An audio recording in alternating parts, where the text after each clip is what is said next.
So we've had discussion on how to identify the peer groups, right? That part we've taken care of. Now we would be looking at, we would be starting a session today from learning outcome E, which talks about what are the elements we need to cover in a thorough industry analysis, right?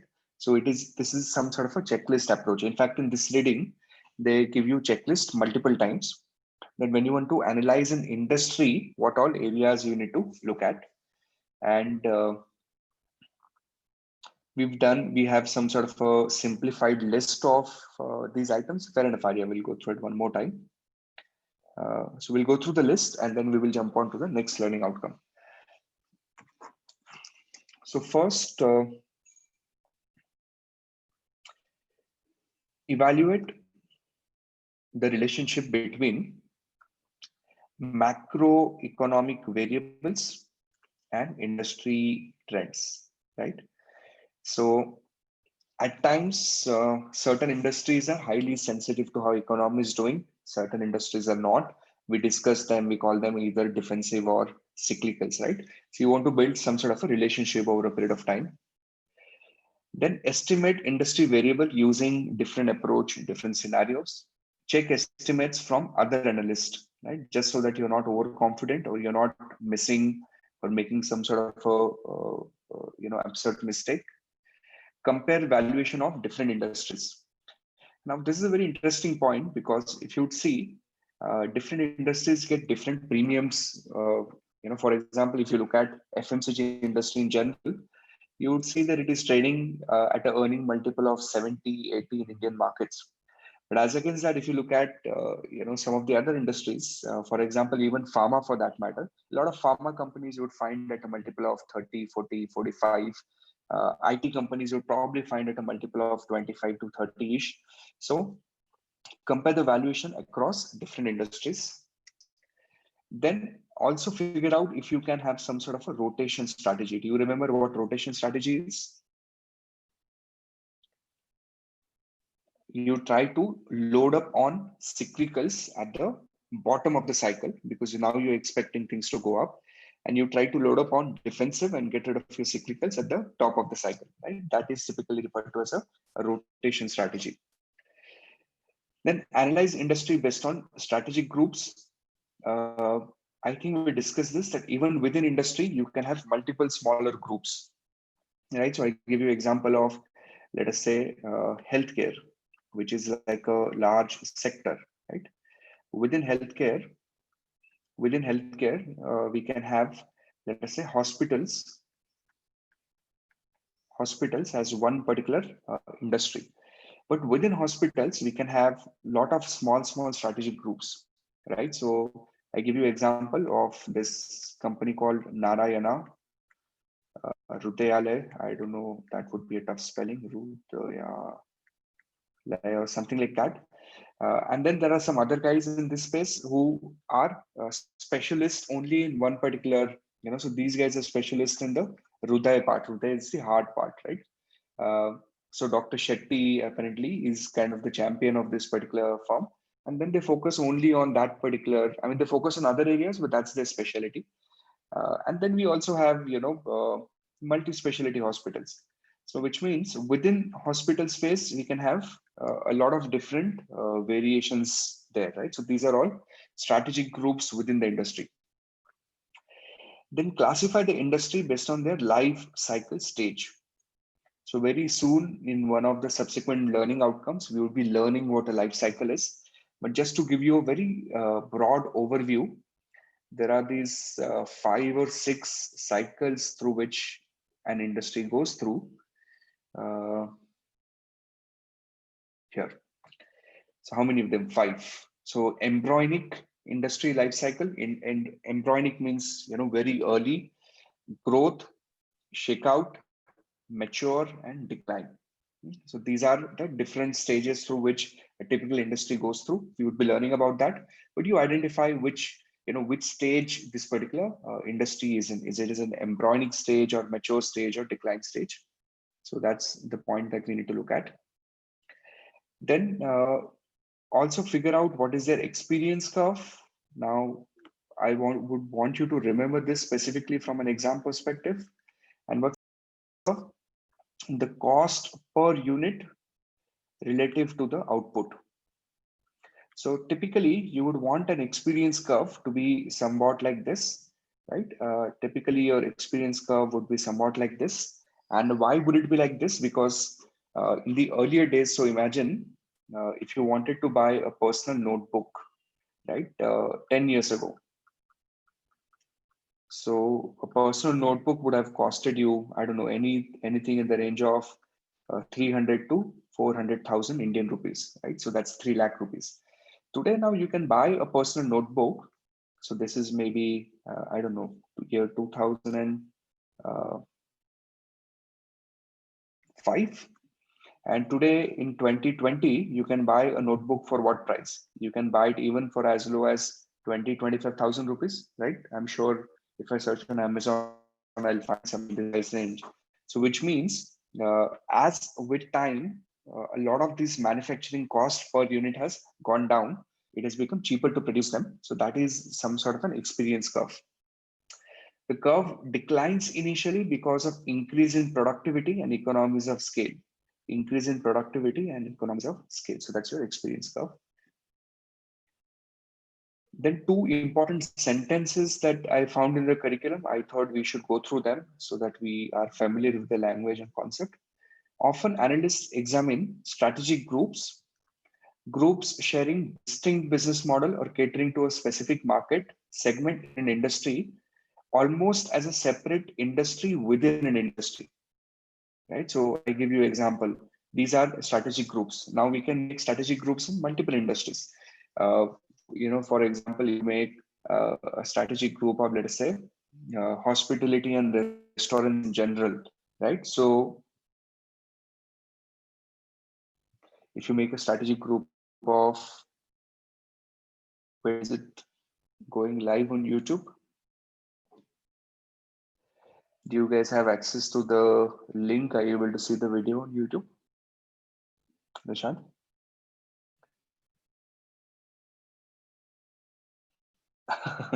Okay, it was not supposed to be, but fair enough. If it is there. I think let people see it.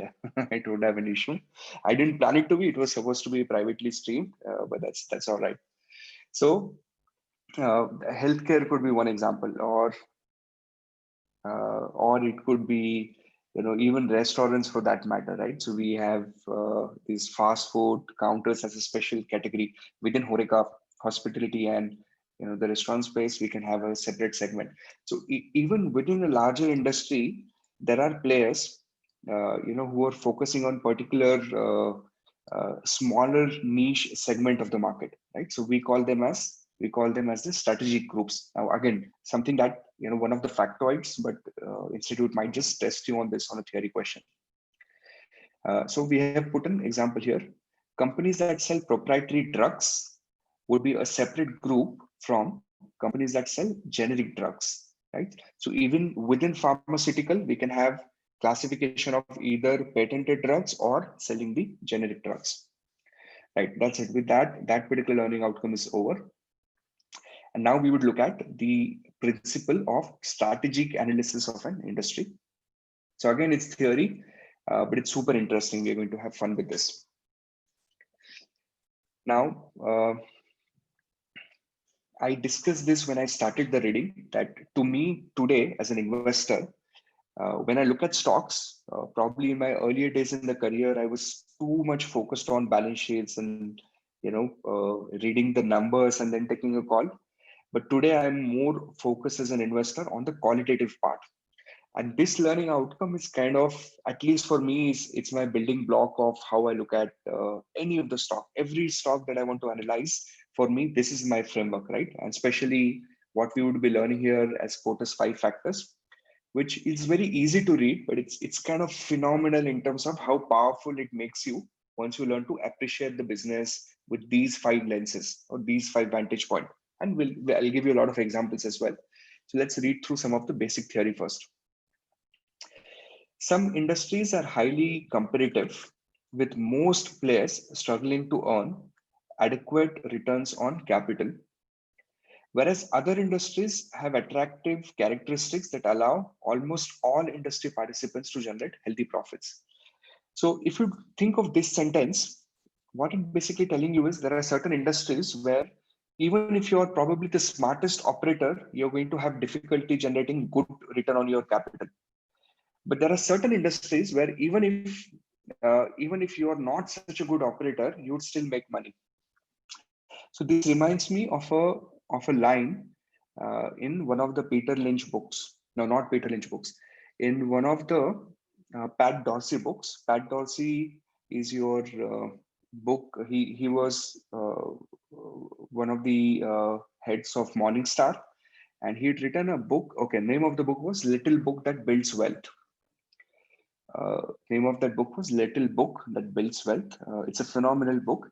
The book is primarily focused on a concept called moat. Okay, have you heard of that word, moat? Some sort of a comparative advantage that company has, which protects from other people entering into your area. So in that book, there is one sentence that reminds me. He says that some investors they emphasize too much on the quality of management, right? But what he says is, he says quality of management is not a permanent mode. Quality of management is not something that's going to remain, in the business forever. Maybe management comes and management goes. I would rather look for a business which is so good that that could be run even by an idiot. And then he says sarcastically, and I don't remember the exact usage of the language, but it meant something like that. He says, because probably at some stage, it will actually be managed by an idiot, right? But your business has to be so good that even if the quality of management is not phenomenal, the business should still be able to able to generate excellent return for you. And this is what it says. There are certain industries which just make sense. You make more money in them in the long run compared to some of the other industries. Now, how do you figure that out? Like, how do you, as an investor, if you have to take a practical call in terms of which are those stocks where I would be generating more return and which are the stocks where I'll be generating less return? So this is a phenomenal guide given here. So look at what it says. A spread between the return on invested capital and the cost of capital, return on invested capital and the cost of capital. If this spread means the difference. So if you have a difference of ROIC and if you have a difference of cost of capital, then the industries, if you have this number positive, ROIC minus cost of capital, then you're earning a positive economic profit. And if you're earning a positive economic profit, that means you're creating wealth for your shareholders. But if this spread is negative, then that means you're destroying wealth for your shareholders. Imagine this is a business. Okay, and it doesn't only apply to listed company. I think it applies to almost everyone, right? So it's a business. Now, what business is essentially doing is it is raising money. So the capital is coming in from the providers of capital, and then that capital or that money is being invested into business, right? In whatever form. It could be invested in the form of a factory or building infrastructure. It could be anything. Now, a business is essentially a vehicle that deploys the capital provided by the providers of capital into productive assets so that the productive assets generate return for us. Now, where will the capital come from? So typically your capital will come either in the form of equity or some sort of a debt, maybe a little bit of preferred stock in between. But let's keep this simple. Let us say equity and debt. Now, this equity and debt does not come free of cost. Now, those of you who have not studied corporate finance, you might feel that you might say that Utkarsh, equity is what owners invest. How come there's a cost? So there is a cost. It's an opportunity cost. In fact, the cost of equity is higher than the cost of debt. Okay, because as an investor, you're taking more risks, you expect to earn more. So there is certain mathematics we can do, and we can calculate a number called weighted average cost of capital. Weighted average cost of capital. We would be learning this under corporate finance. Some of you might have already done this with me. Now let's assume that in India, if you're borrowing, you'd probably be able to borrow at 10, 12%. So for a reasonable size business, my guess is a WAC of 14% is a decent number. Okay, so any business, should on an average, a good quality business should have WAC in the range of 14-15%. So that means this is the cost of my capital. So if I borrowed 100 on an average, it's costing me 14 every year to pay just so that I can keep that money invested. Now, if I take this money and if I invest into some business, and imagine if I'm generating 12% return, on my capital, I'm actually destroying the wealth of my shareholders. So if my ROIC, this number is called ROIC now. Okay, so this number is ROIC. And if my ROIC is 12%, that means what I'm doing is I'm destroying the wealth of shareholder, destroying the wealth of shareholders. So then how much should I be really generating? A very nice case scenario to me in Indian environment in general is if I can find a firm which has ROICs in the range of 22-24%, that makes me fairly comfortable. I would not be comfortable with ROICs in the range of 16%, because, okay, guys, is my audio video clear? Can you give me a yes or no, please? Clear. Okay. Fair. Thanks. So I was saying I would not be comfortable with ROIC of 16% because the gap is very narrow, right? So there is not enough margin of safety. But if you have a ROIC of 22%, that looks like a decent decent ROIC. And if you're generating ROIC of 22%, then we will say you're able to generate an economic profit for your shareholders. Your shareholders are going to be happy. So what happens is industries which are too competitive, there's a pressure on your ROIC and therefore your ROIC decreases, especially industries where it's easy for anyone to set up business. So the moment you start making good money on your capital, everyone wants to come and do the same business, like how after this initial lockdown, there are so many people who wanted to manufacture hand sanitizers and there were people who wanted to manufacture masks. And now what has happened is it has happened that there's an oversupply in the market. Right? There are too many people who rushed into the business and it has created some sort of an oversupply in the industry. So if it's very easy to enter into that business, eventually this ROIC number will shrink. But if you have some sort of a protection either by the government or for whatever structure, maybe technicality of your product, then you would be able to maintain this ROIC. Now, how do we calculate ROIC? There are different versions of the formula, but a most commonly accepted formula for ROIC is after tax operating profit divided by total capital. Now, this is a popular version of the formula. Total capital is made of generally debt plus equity. Okay, so that's your ROIC. And in general, the firms which have a positive spread, what is a spread? So here in this context, the spread is being calculated as ROIC minus WSCC. ROIC minus WSCC. So if this number is positive, you're creating economic profit. If this number is negative, you're destroying the wealth of your shareholders, right? That's what this particular line says. So we'll read this now again. Spread between the ROIC and cost of capital. Industries earning positive spread appear to be earning economic profits in a sense that they're achieving returns on investment which are above the opportunity cost of the funds. And industries which are realizing negative spreads are destroying the value. Now, an analysis of competitive environment to emphasis on the implication of environment is typically known as the strategic analysis. Now, these words are coming from the famous book written by an author whose name was Michael Porter. And from that book, we have this Porter's 5 factors. And I always say this, like people come to me and ask me, Utkarsh, if you have to recommend us a book, which book would you recommend? And if you had to recommend maybe just one book, so which book would that be? So this is my recommendation. The first book written by this gentleman, the Competitive Strategy, this particular book. this is the book that you probably want to read.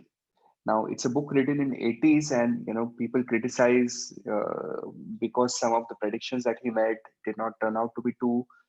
People criticize because it's a very theoretical book, and he never wrote it for markets. He wrote it for management students. But he also never thought that it will become such an important concept in the equity market world. But it's still a phenomenal book, not very easy to read, because it's a book written in 80s and it has a different usage of the language and examples of those days. But still a phenomenal book. And the primary focus of the book is these five forces, right? The famous Porter's five forces.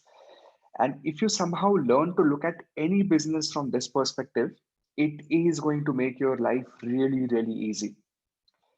So, which are those five forces? Let's spend some time on them and let's see if we can, try and enjoy these five ways of looking at company. And we would try to look at them from a case study perspective. Okay. So, we would take the first case study of company because I recently worked on it. It will be easier for me to get the right data. A company called Relaxo Footwear. So I'll first show you the website. I'll show you a little bit of introduction of what this company is, and then we will see if how does the company fit in based on this particular framework of Porter's five factors. Okay, so let's look at Relaxo Footwear. We'll first look at their website. As I said, I recently covered this company in my financial modeling program.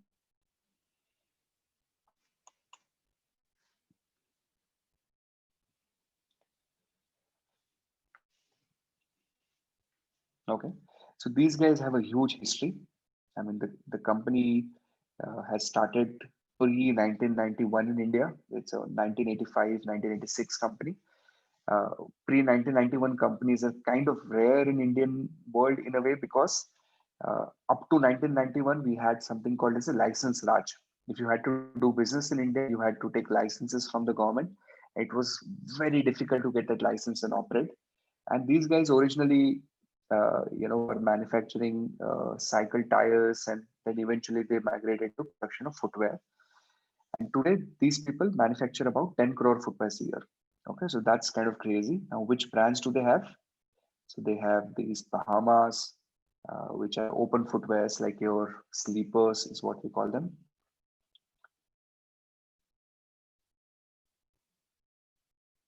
So these are your Bahamas. And this is the brand ambassador. I'm sure you know this character.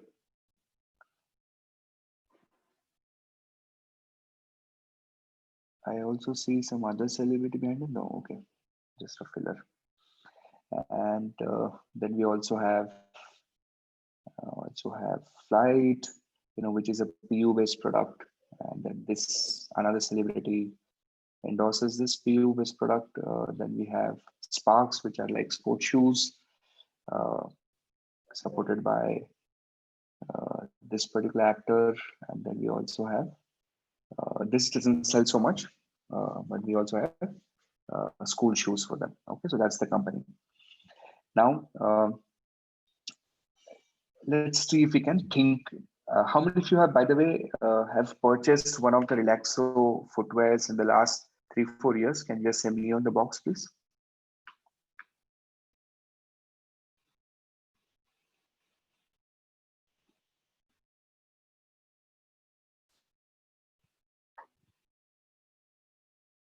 Okay. And out of all of you who have purchased, can you type in on the box that whether you are happy with the quality or not happy, or whether you didn't care about it so much?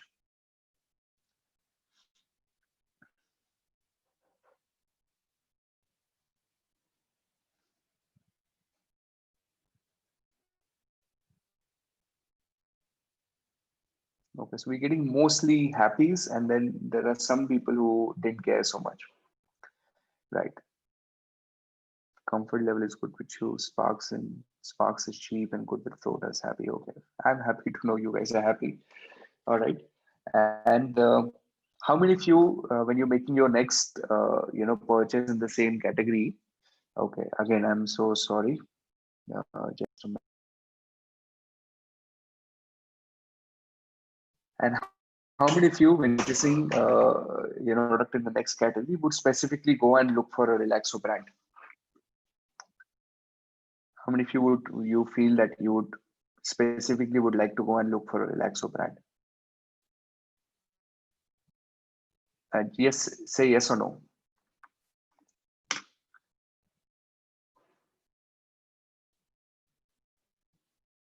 Okay, this is where we get a lot of no's, maybe little bit of yes.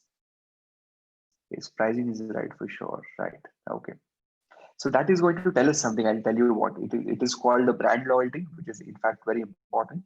Uh, so we'll talk about it step by step, right? Okay. So number one, let's talk from the perspective of rivalry among the existing competitors. So now Indian footwear industry, uh, almost 80% of that industry is unorganized. 80-90% of the industry is unorganized. And now what do you mean by that is there are a lot of small operators within every city, every district. They have their own small manufacturing plants, and they compete with the likes of big brands, right? So we live in cities, so we only get to look at the expensive brands like the Nikes and the Reeboks and other category. But a majority of the consumption of footwear in India also happens in the rural parts, and there are a lot of local operators. And there is no rivalry. It's not that if Relaxo is selling a product 5 rupees expensive, the other people will try to undercut the price. So there is no significant rivalry with the existing competitors, right? So as far as rivalry is concerned, for Relaxo footwear, we will say this is not a problem. Okay, now where could it be a problem? Where could be a rivalry be a problem? So think of what Reliance Industries did in the telecom space. The Reliance Jio did to uh, the other operators, right? It used something called as the predatory pricing, where it sold its data packs. The new telecom operator, right? It sold its products at such a cheap price that it created some sort of a friction between Reliance and the other players. So rivalry means how intense is the competition within the existing guys. So that is called rivalry.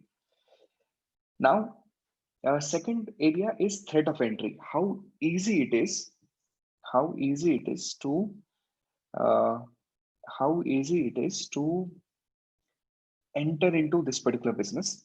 So in a footwear business, it's actually very easy to enter. It is not at all difficult. If you go on YouTube and search for how to manufacture those rubber sleepers, you can typically set up a factory in less than 100,000 rupees, right? That's less than what, $1,500. You can have your entire production facility set up inside your house, and you can start manufacturing. So in terms of entrance, it's easy, but even though it's easy to manufacture, I think a lot of people would also look at some sort of a brand, right? So for example, let us say if you want to buy bathroom sleepers for yourself, and you have two options. One is a local unbranded product versus you vaguely remember having seen Bahamas somewhere, Salman Khan advertising for it.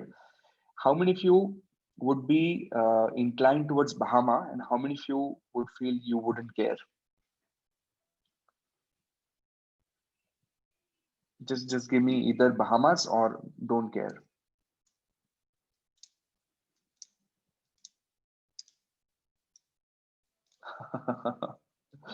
Okay, that's ironic. I wasn't expecting you to tell me. Now that makes me a little nervous. Some butterflies in my stomach. Uh, what I would like to believe, maybe you guys are trying to be cool by saying I don't care. But I believe there is a psychological cost called as a search cost, right? What is the search cost?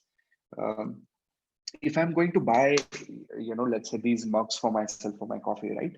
And I have to quickly choose between the two, and I see two brands, and one I'm completely unheard of, and one that I might have heard somewhere, right? There's a little bit of mind share. There's a little bit somewhere in my mind that okay, I might have seen Bahamas, and if the pricing is same, I most likely would be picking up a Bahamas as against an unbranded product.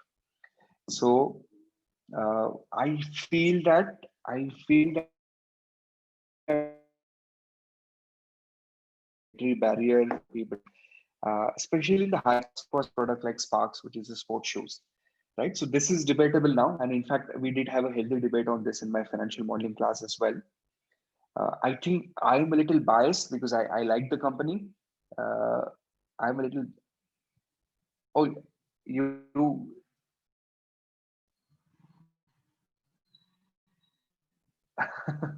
Yes, I'm invested. Okay, good. All right. Moving on. Threat of substitutes. So substitutes would be, not necessarily the same industry products, but something else. For example, uh, this no, Bata is not a substitute. Bata is a competitor. Bata is another footwear company in India. They're competitor. What I'll give you an example of substitute. If you guys have a dish TV, right? A dish TV type of a product. Let's say you have Tata Sky in India, a Netflix would be a substitute to it, right? So an OTT format would be a substitute to your television, traditional satellite-based broadcasting system.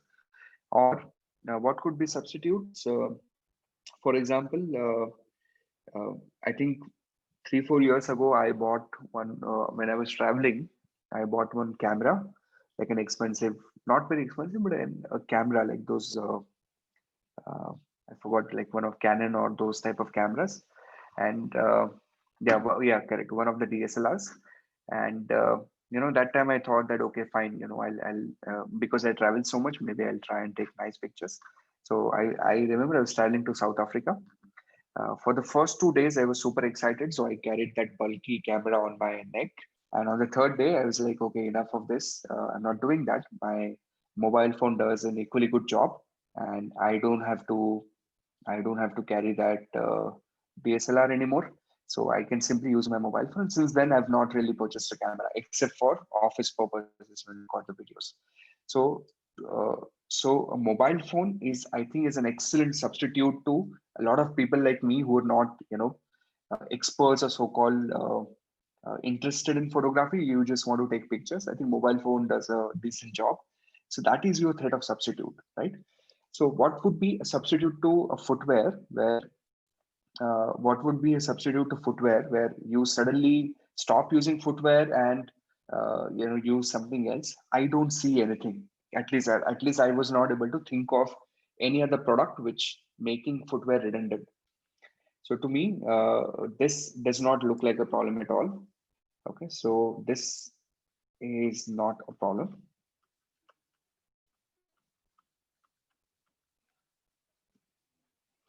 Next one. Next one is bargaining power of buyers. So what happens is some companies are dependent on 5 or 10 customers. So then if one customer goes, they lose 10-15% of their revenue. And some companies, they have thousands and thousands of customers. So they don't worry about losing 1 or 2 customers. So in case of Relaxo, who are their consumers? The consumers are thousands of different people who would buy their footwear product, and they sell about 10 crore every year, as I said earlier. So 10 crore is what, 100 million. So 100 million footwear is being sold every year. And I don't think buyers are in a position to negotiate on the price, right? Buyer cannot go and tell the management that, see, if you don't give me 10% discount, I'm not going to buy. The management say, okay, don't buy, right? Doesn't matter.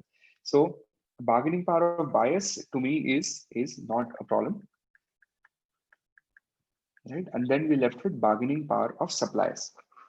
Some companies are dependent on one or two suppliers. Okay, so if that is the only company which is supplying goods to you, and if they do not supply, you're in trouble. Now, what Relaxo does is it basically needs, in terms of raw material, it has a product called EVA, it has a product called PU, uh, and these two products, and apart from clothing and some other items, some of the items they import, some of the items they source locally. Most of the imports they happen from Thailand or Korea. Very few imports from China. Now there are there are hundreds of different suppliers in the market who supply EV and PU product. And in fact, one company in India has set up a plant where it would be manufacturing that locally, and which basically means they're not dependent. They're not dependent on the suppliers. If one supplier doesn't submit supply, they can always go and buy from different type of suppliers. So then again, this is not going to be a problem.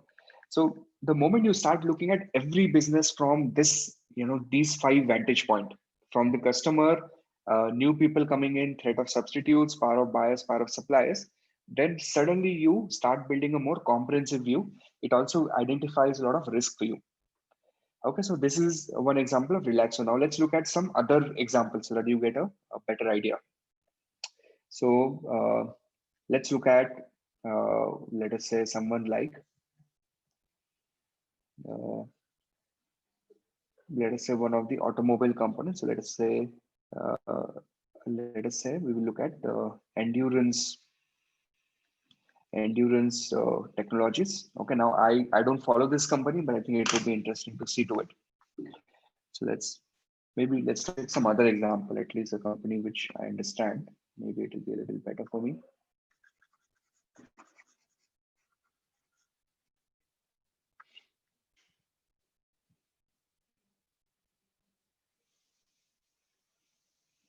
Let me think about it. Um,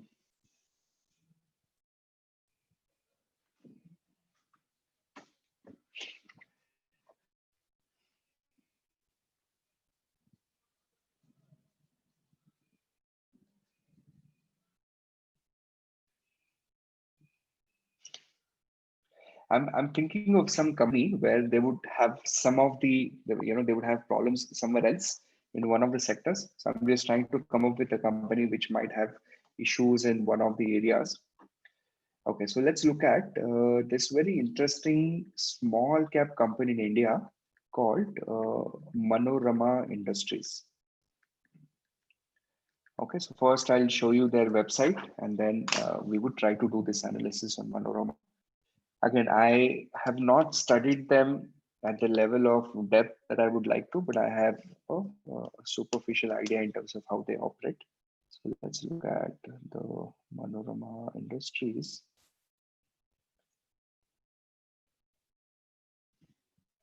So what these guys do is they manufacture a product called CBE, which is a cocoa butter equivalent. Now the stock has been rallying for some time, and I'll show you what products they make.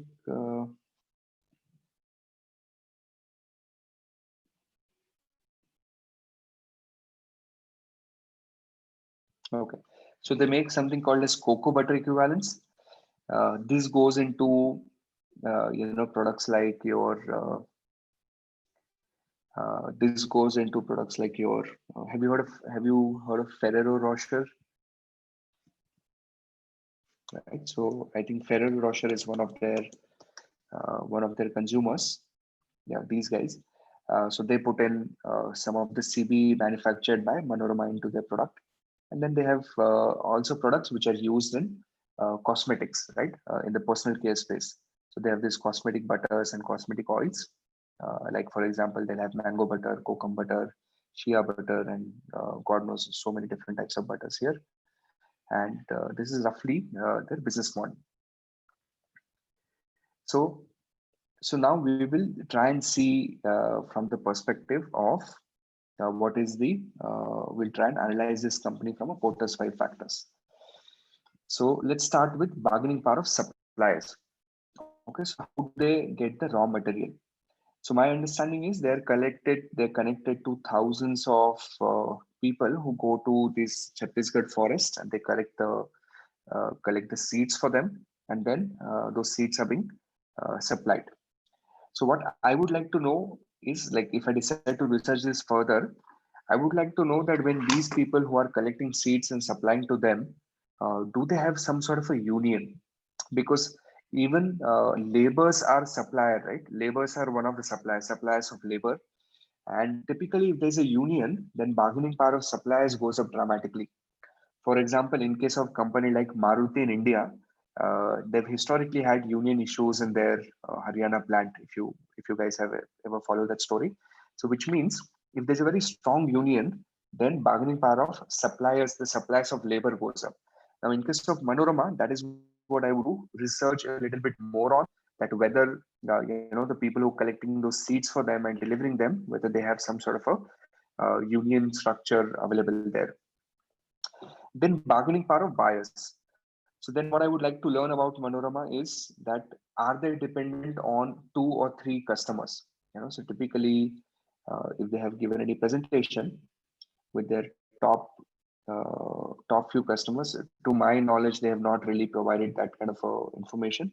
But if they're dependent on, let's say, 4 or 5 customers, if I remember well, L'Oreal is their customer, Body Shop is their customer. So if these are big guys compared to what Manorama is.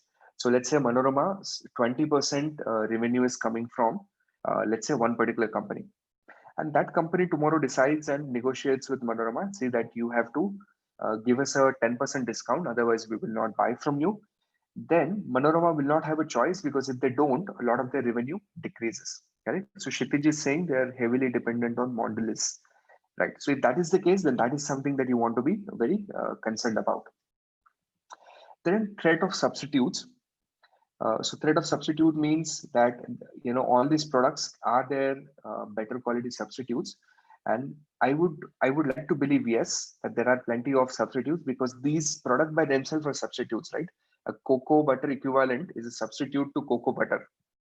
So if the cocoa butter itself is very cheap, then of course there is no incentive for us to buy a cocoa butter equivalent.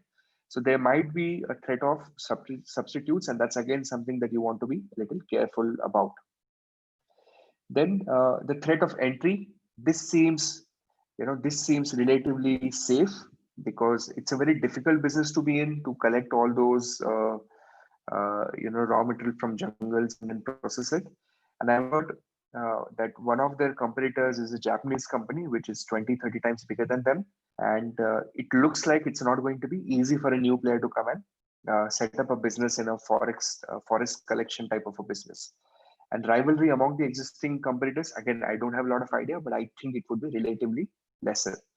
So again, the point is that every business in the world you can evaluate with the help of these 5 parameters, right? And now, whether it's a listed business or whether it's a small, kirana shop near you, grocery shop near you, you can evaluate that in the context of these 5. At the moment you learn, you've kind of put your a notch, higher in your understanding equity research world. If you want to evaluate, let's say, some local pharmacy near your house, okay, let's see if we can do a coverage on it. So let's say if there's a local, think of any medical shop or pharmacy near your house, which sells your typical medicines or on demand or prescription type of medicines. So let's think from their perspective. Let's say local shop, right? So a rivalry among the existing competitors, right? So does it exist? I think to a reasonable extent, yes, at least in the area where I live in. Okay, so what I've seen is in the area where I live in, there are there used to be 4-5 such shops. And in the last couple of years, 2 shops have shut down. And the reason being, there was an oversupply in that small geographical area of these shops. And these guys were competing very heavily on prices. So if one guy offered a 5% discount, the second guy offered 7% plus home delivery. So there was a lot of rivalry for them to eat up that market share. Then second, threat of entry, very easy. Anyone with very modest capital and a reasonable certification that you require can come and set up a new medical shop near your house. So it's very easy for someone to come and disrupt your business. Threat of substitutes. So substitutes is now these mobile apps where you can you can order medicines online, and I think some of those apps are getting very popular. So even substitutes are big risk. Bargaining power of buyers, maybe not so significant. They would probably negotiate on pricing, but it's not that you're dependent on one buyer. A reasonable large number of buyers for you. And bargaining power of suppliers. So again, you're not dependent on one supplier. There are multiple pharmaceutical company, especially in the generic space. So maybe specialty medicine, yes. If the supplier increases prices, you don't have choice. But generics, you're more or less all right. So from this landscape, that does not look like a very attractive business. Are you understanding these 5 forces? Yeah, it's phenomenal. Like we can do this all night. We can just keep on taking business and keep on analyzing them from different perspective, uh, and very insightful for me. Very important. If I'm evaluating a business, sooner or later I would end up coming on these five forces. Even Warren Buffett recommends them. Okay, not directly but indirectly. So I'll show you uh, the Warren Buffett stock picking criteria. I have it in one of the level zero classes. I'll show it again. What shall I have?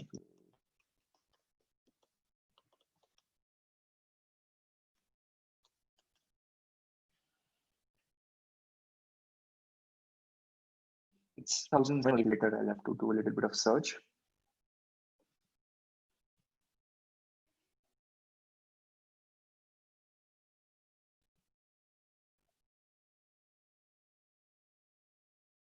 Okay, I think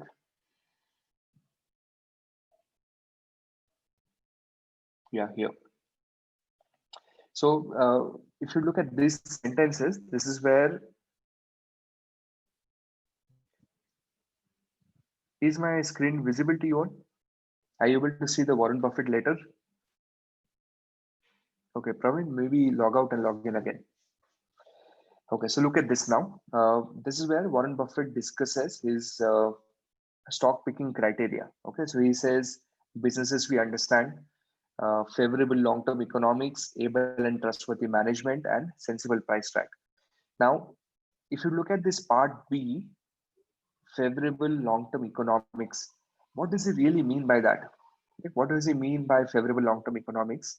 It means some industry or some business where these Porter's five factors are in their favor. That is favorable long-term economics, right? So some of his favorite businesses, for example, Costco in the US or Coca-Cola category of businesses. So if you look at Coca-Cola, now we're not experts, but if you look at Coca-Cola, rivalry among existing competitors, there's a reasonable rivalry between Pepsi and Coke, but I don't think, and there have been periodic wars, advertisement wars or price wars, but I don't think it is such a big significant threat right now, right? Threat of entry, one might say that it's very easy to, manufacture those carbonated beverages. I call them pesticides, by the way. So it's very easy to manufacture, but it's not easy to compete with Coke, right? You might manufacture, but how do you distribute? How do you bring the brand? Very difficult. Of substitutes to some extent, people are moving to more healthier beverages. So maybe a little bit of threat of substitutes now. Bargaining power of buyers almost zero. They decide the price, buy. We don't negotiate. Bargaining power of suppliers. I mean, I don't understand what goes into it, but I'm guessing it's not very significant. In fact, Coke will have better bargaining power with most of the suppliers, right? So any business in the world, you can evaluate in the context of these five parameters. Also recommended by Warren Buffett. For him, it's the second criteria after he understands the business. So once he's okay with business, then that is how he starts evaluating the business by looking at long-term economics. All right, so enough discussion there. Now let's look at some high-value theory points. Now, what curriculum says that out of these five, probably the first two are most important one. That what is a rivalry and what is the threat of entry. Okay, that's what curriculum says. That's why I've kind of given them this sign to indicate that these two, according to curriculum, are slightly more important than the next three. Now, some high value theory points here. The rivalry with the existing competitors, which is a function of industry's competitive structure. If industries are fragmented means too many small players, uh, and if it has a very high fixed cost, and if you have a commodity like product or have high exit barrier, then they will experience more intense rivalry. Okay, so which characteristics are leading you to more intense rivalry? So let's make a list of them. So first, if the industry is fragmented, do you understand what fragmented means? It means too many players, right? Too many players trying to do the similar type of job. Second, if they have a very high fixed cost. high fixed cost. So what would be a high fixed cost if you have, let's say, to pay heavy amount of rent, if you have to pay fixed salary? So these are your high fixed costs. Then third, very high exit barriers. Once you set up, then not easy for you to shut down the business. So high exit barriers. And finally, if you have a undifferentiated product. Undifferentiated means from a consumer perspective, products of everyone is same. So a commodity like product. So these are the worst type of businesses to be in, right? This is the type of business you don't want to be in, either as a investor or as an entrepreneur. Because if you get into an industry like this, most probably you would never be able to make excellent returns on your capital. So can you give me some examples of industry like this? Can you think of some uh, businesses which typically fall into this category?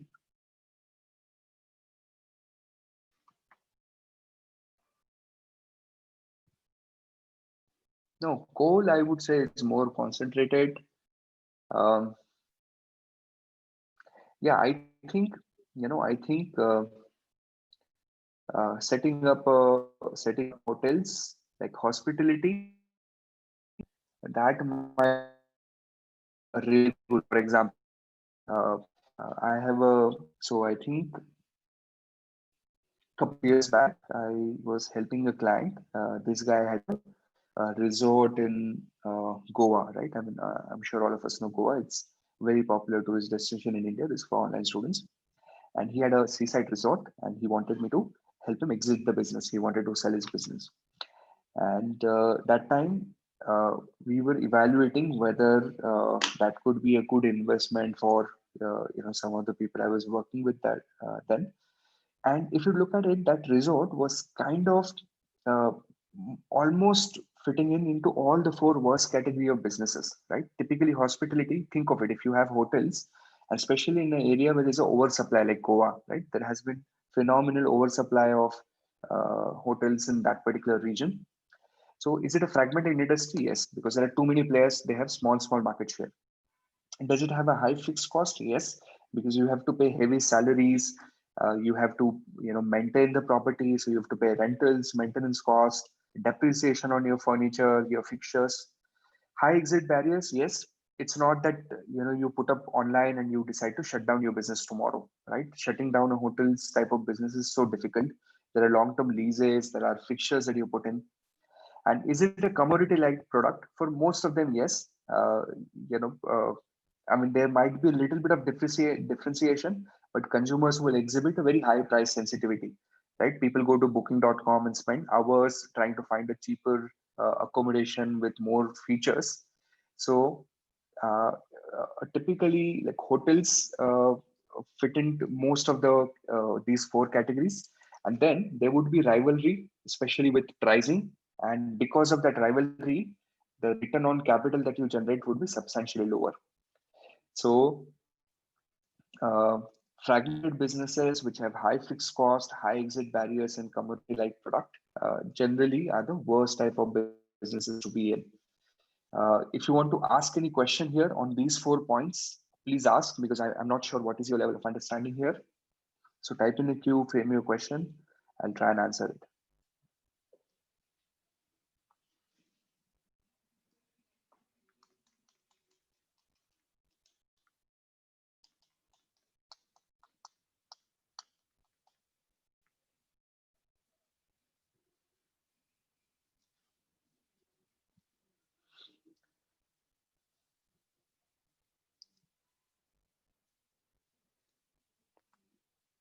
Okay, Nikhil, I'm waiting for you.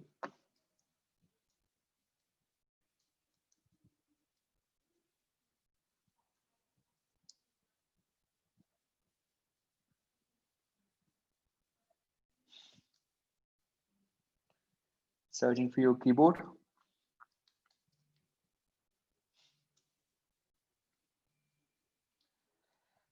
How can regulatory changes affect threats to entry? Of course, they affect in a significant way. At one stage, BSNL in India dominated the telecom industry. Remember the days, at least I came from that generation where during my school days, we used to have a a fixed landline in my house, and typically if you wanted to talk to your friends those days, you had to wait for your parents to sleep, and then try and keep your phone in a corner and then speak. Uh, and BSNL kind of dominated that. There was no substitute whatsoever.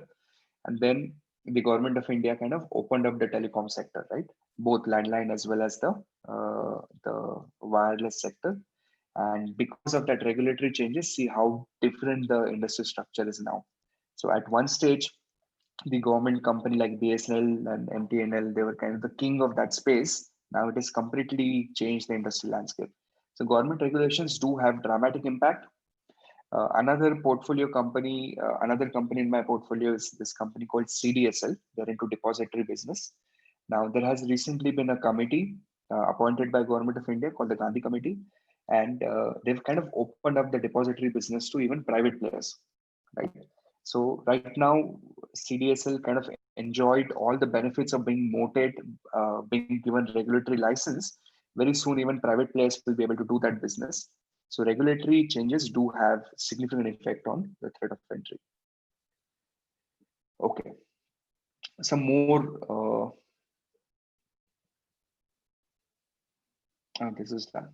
Good. So we're done with that learning outcome. Now we will jump on to learning outcome G. Are you guys comfortable with my speed? Are you finding me slow, fast, or you're okay with how things are going?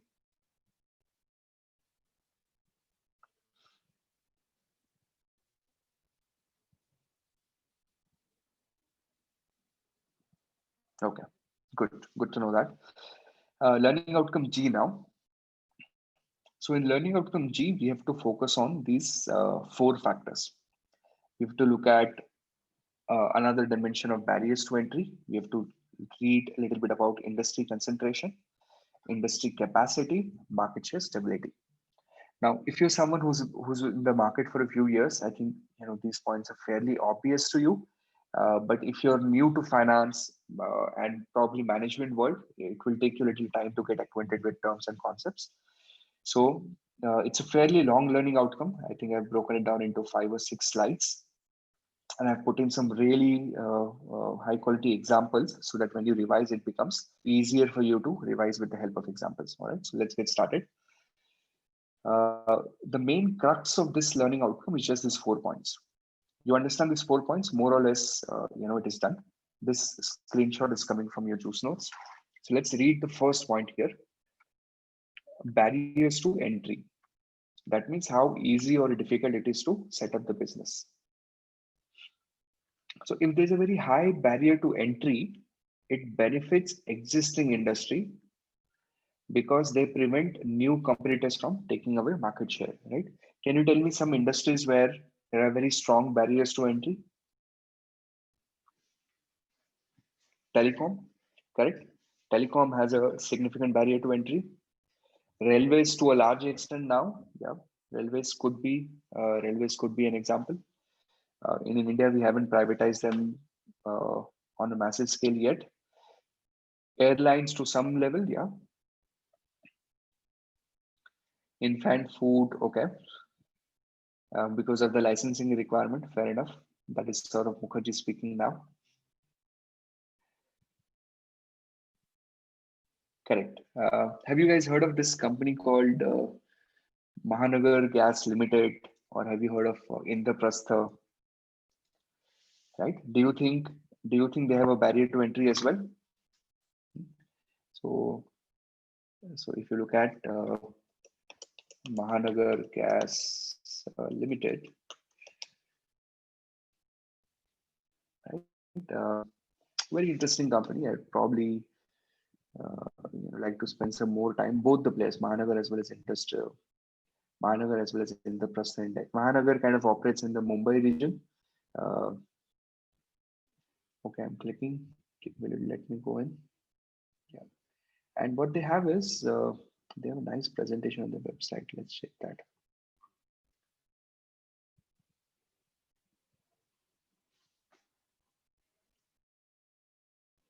Okay, so we'll quickly look at the business model. So Mahanagar Gas. This is a presentation to the investor, and what do they do? So, sole authorized distributor of CNG and PNG in Mumbai and adjoining areas with track record in Mumbai. Now, emphasis on the word sole, right? Is that some sort of a significant moat? Could be. Uh, then 5,600 kilometers of pipeline, right? So typically, if you are living in Mumbai region, if you're accessing the cooking gas with a pipeline as against a traditional cylinder system that we've had in India for many years, there's a good chance it is coming to you through this particular company, right?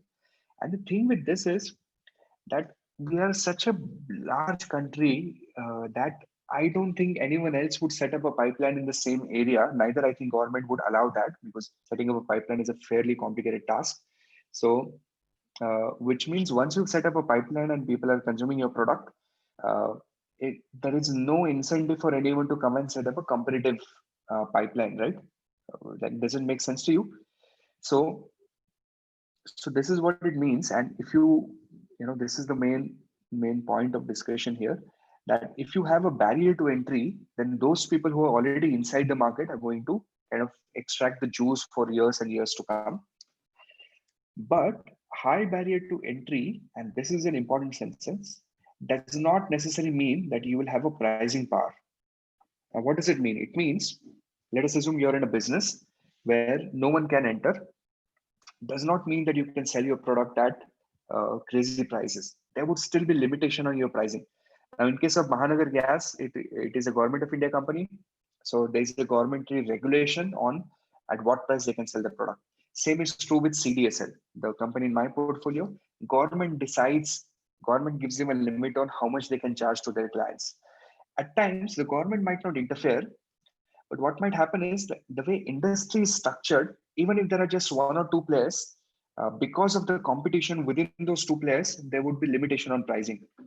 A classic example here is the aircraft manufacturer, right? So, which are the two companies which manufacture, uh, aircrafts? Tell me the name.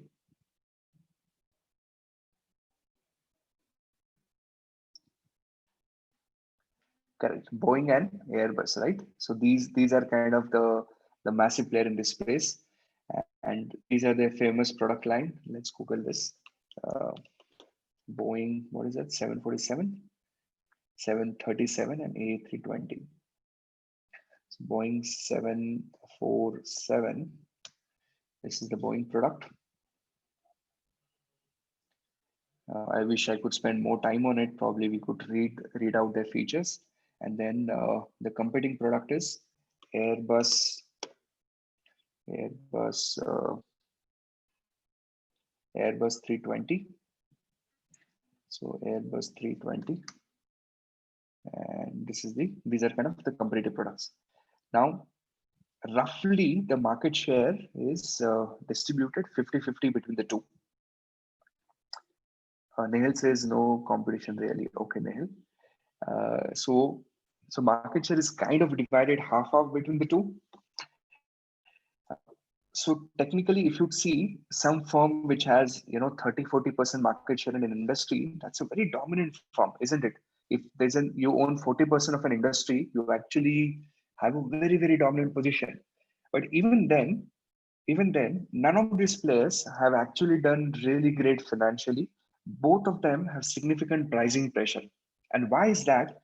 Because their consumers are airlines, right? The commercial or the private aircraft owners, but mostly the airlines. And airlines are extremely sensitive about the price at which they buy the product, because for them, the price at which either they lease or buy, for them it is a significant cost. So which means if Boeing becomes expensive, airlines would be inclined to go to Airbus. If Airbus becomes expensive, people would be inclined to go to Boeing. So the whole idea here is, even if even if you have a significant barrier to entry in an industry, you still have a strong market share, does not automatically mean that you will have a significant pricing power. Pricing power means ability to sell at a higher price and earn money. And in fact, that has been problem in this Relaxo. I told you my Relaxo investment. So what has happened with Relaxo is, and I think it was evident in today's class also when you people answered my question. Even though people are happy with their product, it's not that they would go and tell a distributor that we want the Relaxo product. There's no brand loyalty. And if there's no brand loyalty, then Relaxo will not be able to increase its product price by 10-15% and profit out of it, right? But if there are certain products where we exhibit a very strong brand loyalty, tell me which brands do you have that kind of loyalty for? Whatever product that comes to your mind.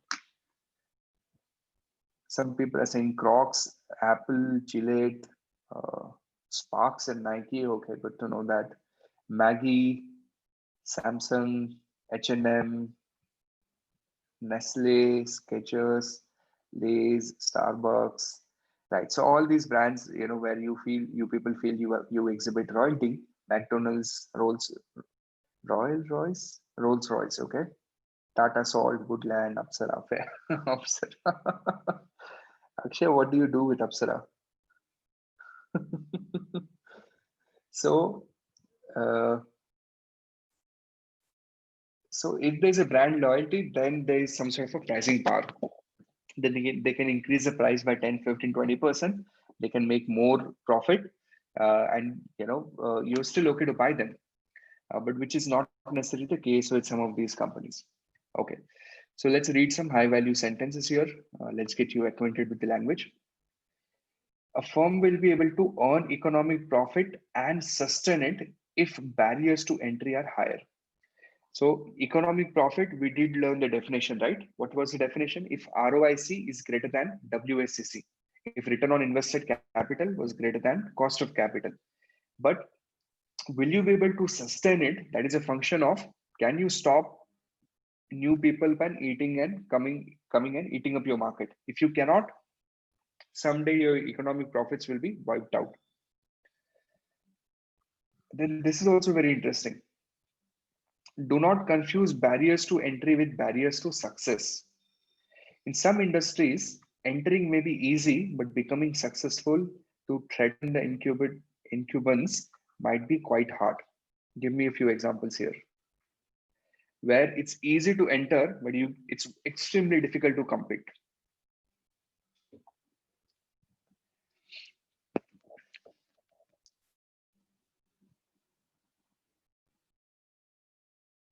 Okay. First example, asset management companies, right? The mutual fund companies. Now we have a lot of these companies. There are a lot of companies that I have not really heard names of, and I've been in this industry for quite some time, but I have not heard of a lot of asset management. Every now and then, I hear some name of some new AMC. It's not very difficult. If you have a little bit of money, you can set up an AMC in India, but it's very difficult to get the money from. It's very difficult to get the money from the clients, because clients will typically look at your brand, your historical track record. Yeah, same applies to, I guess, education as well. Whether it's private, commercial, coaching classes, tuitions, prep providers like us, it's easy to enter, but relatively difficult to compete because of the quality expectations or existing brand. Uh, Clothing manufacturing, yes, to some extent, because again there are brands and it becomes very difficult. So there are industries where barrier to entry might be lower, but barrier to success are substantially higher. So curriculum wants you to be able to learn to distinguish between the two. Then uh, this sentence is again important for you. If there's a very high barrier to exit, it leads to overcapacity. Do you know what that means? High barriers to exit leading to overcapacity. Do you know what it means?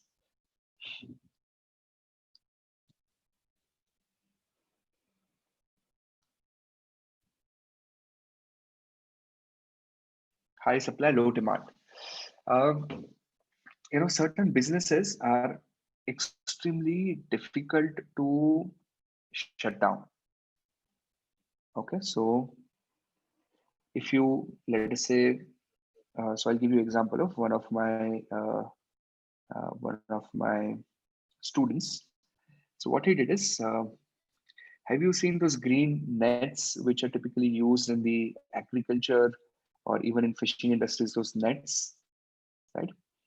So this guy set up a manufacturing company at some place in Karnataka. This was set up about a year ago. He invested very heavily in building the plant, getting the machinery. A lot of this machinery came from China. So, and then he had to hire an expert consulting firm to support him in case if the machinery failed. And what happened is in the first 3 months, he got a contract from the government. So he got good money out of it. And then he started, selling his product in open market. Now, what has happened is because of the COVID situation, suddenly the demand has slowed down. But for him, it's almost impossible to shut down the business because if he does, he's going to incur crazy amount of losses. Uh, so what he basically needs to do is if he manufactures, let's say 100 products a year, he's currently manufacturing maybe 20, 25, and he's trying to sell. Now, typically he would operate on a profit margin of 22 to 23%, right, on the sales price. Now what he's doing is even if he gets a profit margin of 5-6%, he doesn't mind selling it, but he just wants to sell and get as much manufactured and sold as possible so that he recovers some of his fixed cost. This is a classic example because if you that what has happened to him is his barriers to exit are very high. It's not easy for him to shut down that business because of the physical capacity. And because he cannot shut down the business, in order to survive and recover its fixed cost, he's going to sell even if at a lower price, right? So this has resulted into some sort of a overcapacity in the market. It also happens in this chemical industry, and which I suspect might be the case in India in next 5-10 years. So now what is happening is almost all the chemical companies in India, they're expanding, right? All the chemical companies are setting up new plants, and almost everyone is thinking that the demand is going up by 20-30% per annum, and which is fair. But it should not happen that you reach to a level where you've expanded too aggressively, too fast, and by the time your new production facilities are available, the demand in the market has slowed down. Then what will happen? Industry will create overcapacity. It will not be easy to shut down those plants because you invest millions and millions of dollars in setting up those plants, and you need government approvals, and it's not easy to shut them down, and that would result into pricing pressure. Okay, so that's the concept of overcapacity. All right, so now first point is over. Now we're going to read the second point of industry concentration. Concentration means just 2 or 3 people dominating the market. Fragmentation means 20, 30, 50, 100 people operating in the market. All right, so high industry concentration does not guarantee pricing power. We discussed that in case of Airbus and Boeing. It's a concentrated industry, few aircraft manufacturer, but doesn't mean they can price the product very high. Generally, the industries where there is a very high product differentiation, those are the industries which will be able to price the product higher. So tell me some industry where the products are quite different from each other. Correct. Mobile phones, right? uh, so mobile phones is definitely a industry that fits the bill here, because you can buy a smartphone these days for as low as in India, I don't know what, uh, $20, 1,000, 1,200, 1,500 rupees, and you can also buy a smartphone for 2,000, $3,000. So there's a significant product differentiation that's available in that particular space. So that gives them significant pricing power. Now, if the markets are fragmented, then it is a strong competition, low return on capital. We've already seen this, right? We made a list of situation where where is that? Fragmented markets generally not the best situation to be in. Okay. Now some important theory points here.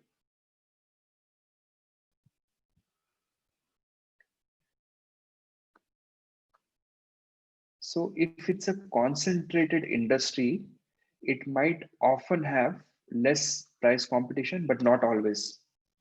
So if you have a concentrated industry, another example could be your Visa versus Mastercard versus we just have American Express and two three others. So it's a fairly concentrated industry, but those guys have a good pricing power, right? Now, typically analysis would start with market share, and in market share, absolute share matters, but relative share matters even more. Now, what does it mean? It means my share is 50%, and everyone else is 111%. Excellent. But if my share is 50% and someone else is also 45%, then maybe not so great. So you look at the market share, but more than absolute market share, what matters is relative market share. My market share vis-a-vis the market share of my competitors. Okay, then I've put a little bit of theory here. This part you can. Okay, my internet is slow. Be patient. Right, be patient, please. It'll improve. Is it better now? Good. Okay, let's read through this part together. So what happens is in a fragmented industry, let's think of the hotels or the resorts in Goa or any other tourist place that you're aware of where there's oversupply of hotels. The fragmented industry, it generally there's a very high level of price competition there. And why is that? So number one, there are too many people, right? There are a large number of players, so you cannot coordinate. Coordinate means you cannot go and check individually what those people are doing. You cannot request all of them to increase the price. So coordination is tough. Then you have a small market share. So even if your market share increases by a small fraction, for you, that's a big business, right? So every player will kind of try to think of himself rather than thinking of industry. So there's a lot of individualism that comes in. Everyone tries to benefit first. So for example, hotels, right? Let's imagine you're running a small, in fact, even better in India, this, have you heard of this backpacker hostels? Right? And hostels and a lot of likes. So basically it's a concept that we borrowed from Europe, right? Backpacker hostels, which are fairly popular in the West. And in India, hostel is a company that kind of started that. Yeah, they'll typically be having dorm beds, and then suddenly they became very popular. And they became so popular that there was too much of supply. Like if you would go to some of the, if you've ever traveled Himachal Pradesh or some of the locations, you would realize just too many backpacking hostels that have been set up. So now what happens is because barrier to entry was so low and too many people have already set up in the business, everyone is trying to compete on price and quality, right? So if that guy is selling for 500, I'll probably try to sell at 450. So I'll reduce the price because if my market share goes up by even small fraction, for me, that's a big amount. So everyone thinks of it individualistically rather than thinking of the industry as a whole. Okay. And then what CFA Institute has done is they've given some research provided by Morningstar, and they have a beautiful exhibit. It's I think exhibit number 7 in the curriculum. If you get time, go and look at it up. But they've taken all the industries in the world and they've broken them down into 4 parts. And they've given plenty of examples in the curriculum. I've picked up the important ones for us here. So first type of industry is a concentrated industry. That means there are just 2, 3, or 4 players, and they have a very strong pricing power, right? Extremely strong pricing power. So what is an example here? An excellent example here is the tobacco industry, even in India. So I told you the other day in tobacco industry, ITC has almost 90% market share, and then VST and your Godfrey Phillips, they have 5-6% market share each. Now, how do we know they have a strong pricing power? So government of India has been kind of obsessed with stupidly taxing these tobacco companies. I'm saying stupidly because from a government perspective, if they increase tax rate too high, in fact, their tax rates go down. I mean, their tax revenue goes down because people consume less of those products. So government has been very aggressive in taxing tobacco companies at a very faster rate. And what these tobacco companies have done is they simply passed on the tax to consumer. They have not taken hits in terms of their profitability, right? Which indicates that they have a strong pricing power. Whatever cost is increasing, that's been passed on to the consumers. So a concentrated industry and a strong pricing power. Now, a concentrated industry, but a weak pricing power. So we have example of a commercial aircraft manufacturer, right? So Boeing and Airbus, or we can also think of automobile companies. So do you think at that lower price segment, where in India we have companies like let's say for four wheelers we have companies like Maruti and we have Tata and I'm sure they play two three other big players. Yeah, Renault, we have Renault and a lot of these guys. So people are people are price sensitive, right? It's not that you come up with a product and you price yourself 30, 40, 50% higher in a particular category. Very unlikely that your product would be a mass revenue earner. Or even for two-wheeler, most of these companies, if they're selling a 150cc bike or a 200cc bike, they would try and be closer to the prices of the competitors. So very few players, but they still do not have pricing power. So these are the examples. Fragmented, too many players, but still have the pricing power. These are AMCs, asset management companies, even PMSs for that matter. So there are too many. In India, we have about 300 PMSs, right? A PMS is a portfolio management service. It's like a mini mutual fund. But even then, there are some people who command a premium. For example, the Saurabh Mukherjee's Marcellus investment, or we have Ask. Some of these guys are so popular that they can charge a premium, and investors would still be willing to pay a higher amount for them. And then fragmented and weak pricing power. So this is we have example of solar panel. If you just call on your local phone directory or just dial and tell them that you want to fit in a solar panel, at least 30-40 people will call you, and they will compete with each other on pricing. So it's a fragmented market. They have a low pricing power, right? So all the industries in the world, we can divide them into these four particular quadrants. Okay, you know what? Let's take a small 5-minute break. Probably get something to drink for myself, and then we'll try and finish this learning outcome. We still have to do. Okay, I think we're almost there. Let's avoid the break. Let's finish it.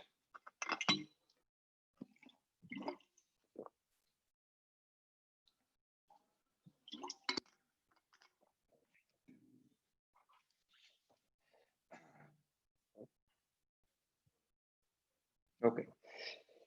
Next point of discussion is industry capacity. Now, if industry has an under capacity, that means if demand is greater than supply, that's always a good news.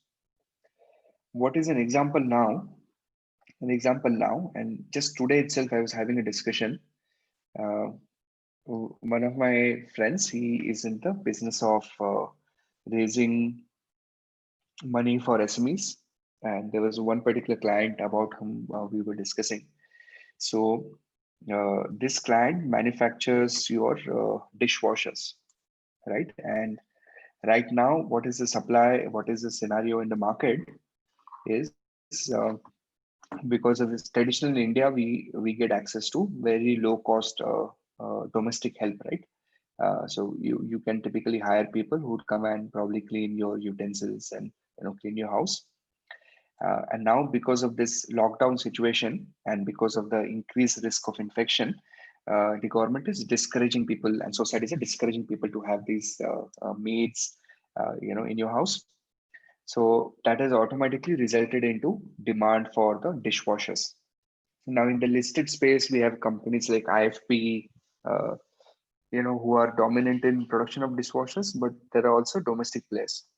And right now, the situation is whatever inventory these guys were sitting on has already been sold in the market. And therefore, there's suddenly a higher demand. Now, typically what happens is if these guys borrow more money and set up manufacturing plants, and in 2-3 years, they increase their production capacity by 5 times.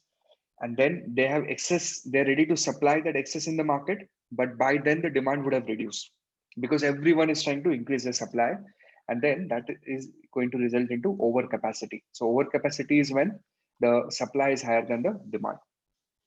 So when you're investing into an industry, you want to be very careful.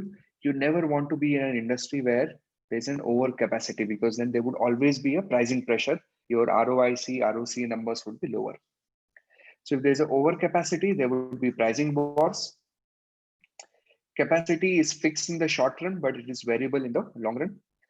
And this is very interesting. Non-physical capacity can be relocated more quickly. Okay, wait a minute.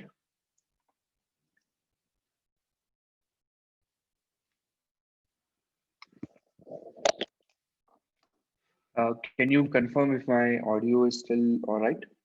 Is my audio okay? Yeah, good, thank you.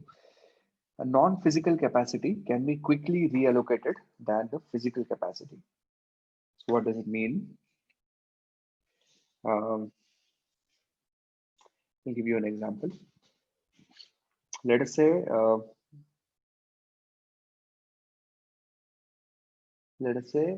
you're an IT company, okay, currently, and you're an IT company, and what is your capacity? Your capacity is your employees, your manpower.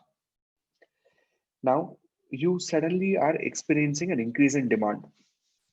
Okay, so you've acquired a new client, and the client wants to increase, give you a project. Do you think you would be able to hire employees in 2 or 3 months window, double the size of your employees?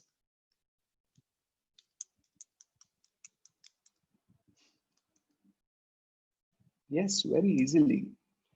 Absolutely easily. If if you, because I work with placements, and I know it happens all the time.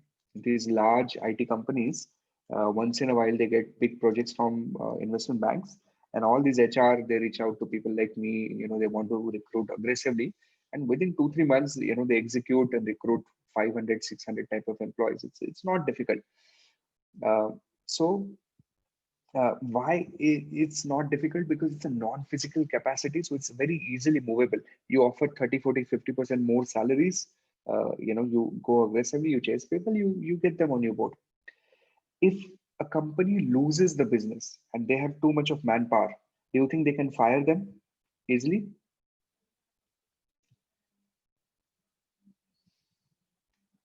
Again, yes.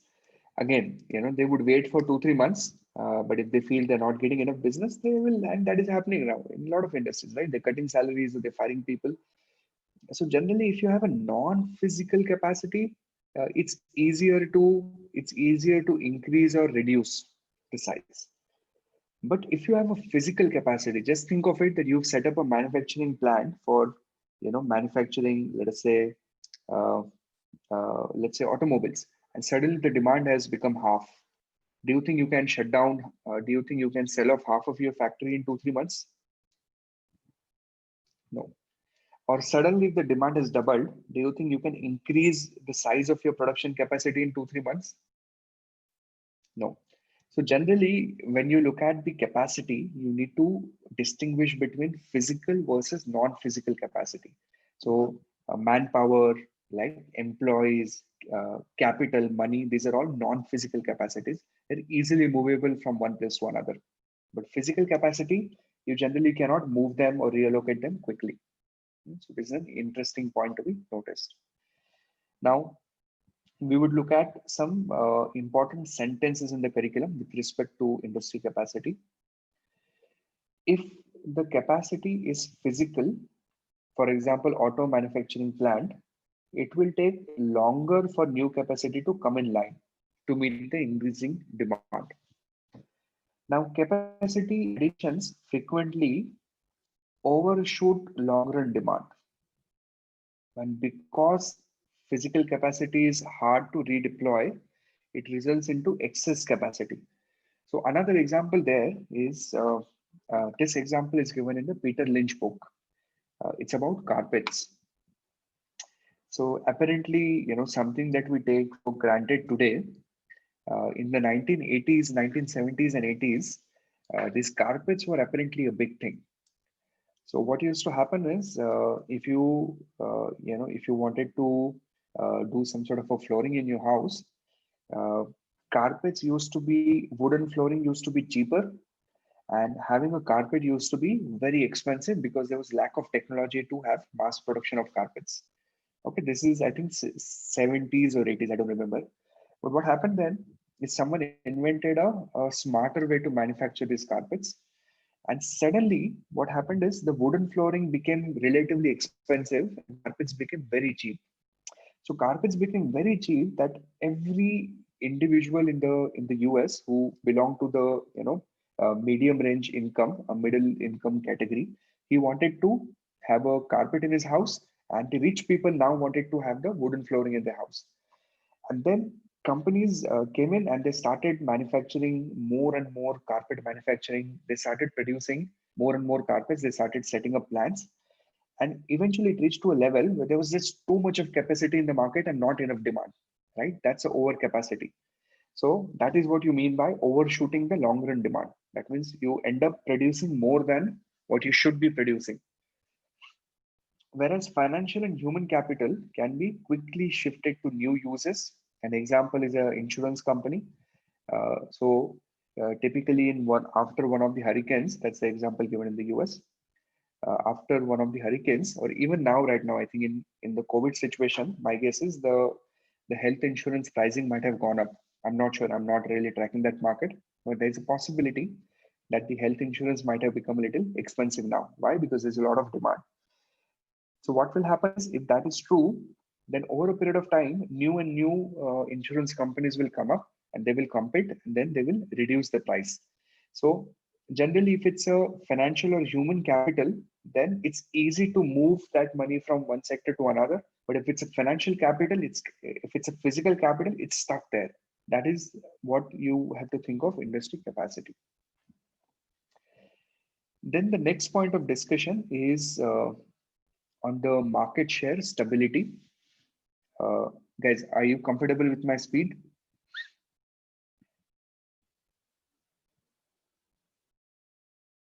Okay. All right. Now, last 10-15 minutes of today's session. So I want you to be super alert. Market share stability. Uh, Highly variable market share indicates competitive industry which has little pricing power. So it's very interesting to compare market share across 10-15 years. In fact, recently in one of my groups, I received this very excellent presentation. Let me see if I can show it to you.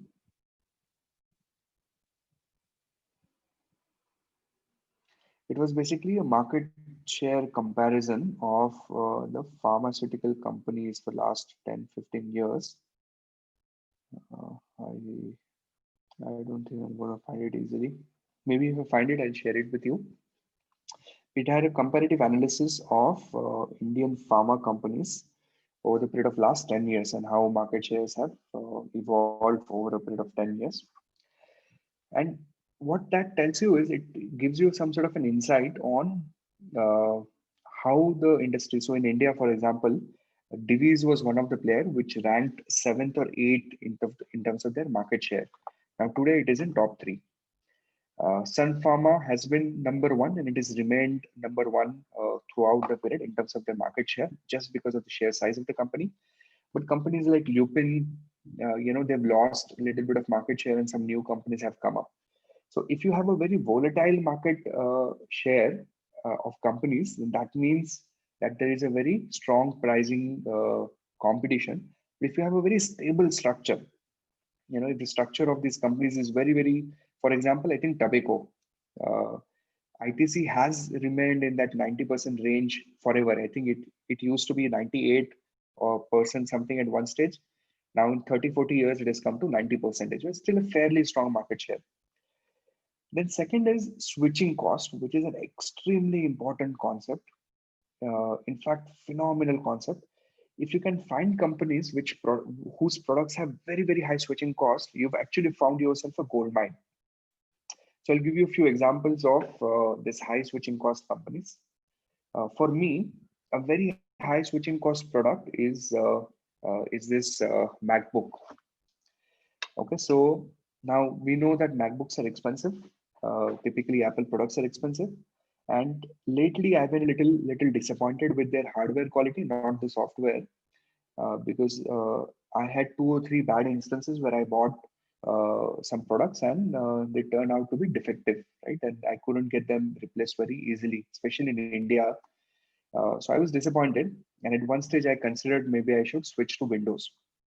But my problem is I've invested heavily in different softwares on the Apple platform in the last 3 4 years. And if I switch to Windows, I'll probably have to let go of all those softwares and buy all the softwares on Windows again. Not only that, now that I'm more comfortable with this product, if I have to shift on Windows, I'll have to spend at least a week getting myself acquainted again with using the small things. So that week plus all the softwares for me is the switching cost, and that is what is prohibiting me from switching from the Apple platform to the Windows platform. Another example could be Microsoft Excel, right? So all of us during our school days, we are given some sort of a training on Excel, at least the basic training.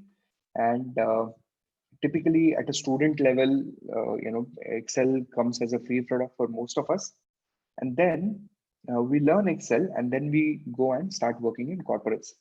Now, it's not that Microsoft Excel does not have substitutes. In fact, there is Open Office, which is almost a free product. And then there are other spreadsheets available as well, which are decent. But because all of us have got so acquainted with the Microsoft Excel, that unlearning that and learning a new product will result into significant time switching cost. Another example of switching cost would be a brilliant, phenomenal company called SAP. Have you guys heard of it? SAP. So SAP has this ERP product. Has anyone worked on SAP? Can you give me a me, please? Right. So we have 1 or 2 users of SAP, and how has been your experience with SAP product? Good, bad, ugly? What do you think of the SAP product?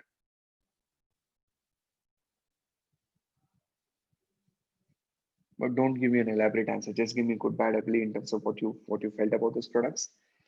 Okay, Arvind thinks it was super good, great. Right. Now, SAP implementation. SAP implementation is it's kind of a big headache, right? In terms of especially when you're implementing it, because I was involved in the audit process when a company was going through that migration phase of implementing from one ERP to another. And it's a headache for customizing it and then training your employees. And once you've done that, and once your employees have gotten used to it, then it's very difficult you to switch your ERP from one platform to another. There's a lot of resistance from the employees, right? So companies like SAPs, which have implemented, which has been used by so many different manufacturing or so many different industries, now it's extremely difficult for them to switch to a new enterprise resource planning system, new ERP. So that's another very high switching cost. So switching cost could either be a monetary switching cost, or it could either be a time related switching cost or a skill related switching cost. Okay. And generally, if your product has a very high switching cost, then that is a phenomenal company to be in. So for me, for example, if I look at some of my portfolio companies, let's say Page Industries or Relaxo for that matter, there is no big switching cost. Today you're using Jockey, tomorrow you use something else. It doesn't matter. So then that's not a very great from that perspective, not a very significant company from that point of view. But some of the other companies, let us say there's a company called Aclea Kale Solutions. I don't know how many of you know it. But Aclea Kale Solutions, it's a software company, and they provide software for the airlines. Now, what kind of software? A software that does accounting when you purchase an air ticket. Now, what happens is the airline pricing is a very complicated structure because you not only have to look at your prices, but you continuously want to monitor the pricing of your competitors, right? In order to not have your price which is too low, but also not too high. So these guys have implemented their pricing softwares and accounting softwares across some of the largest airlines in the world, including the likes of British Airways and some of other companies. And for these airlines, it is going to be very, very difficult to switch to a new software provider, right? So that's again a very high switching cost. So the curriculum has given two phenomenal examples on this. So this is the first example. Now, what is this? This is called as a stent, okay, which is typically used in some sort of a heart procedure. Now, I don't understand much of it, but what I understood when I was going through the curriculum, that this installation of stent, there has been a lot of disruptive technology. Apparently, Johnson and Johnson used to dominate this market at one stage, but a lot of new players have come in. And for doctors, it's not a very difficult insertion in the body. Like the procedure for doctors is fairly easy. So for doctors, the learning curve is not difficult.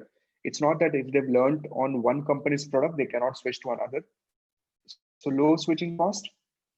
And because there is so much of innovation happening in this stent industry or stent market, so if you switch to a newer product, you're going to get a significantly higher benefit. So this has resulted into a significant change in the market shares. Whereas the other product is this orthopedic device, right? So there are a few players in this orthopedic devices system. And what happens is it is a very highly skilled procedure from a doctor perspective. And if you're buying one company's product, you have to train yourself for several hours, so that you get acquainted on how to insert that into the body. So doctors are reluctant to change this orthopedic device from one company to another. Why? Because the doctors would then have to invest 50, 60, 100 hours to learn how to do the procedure for the different company.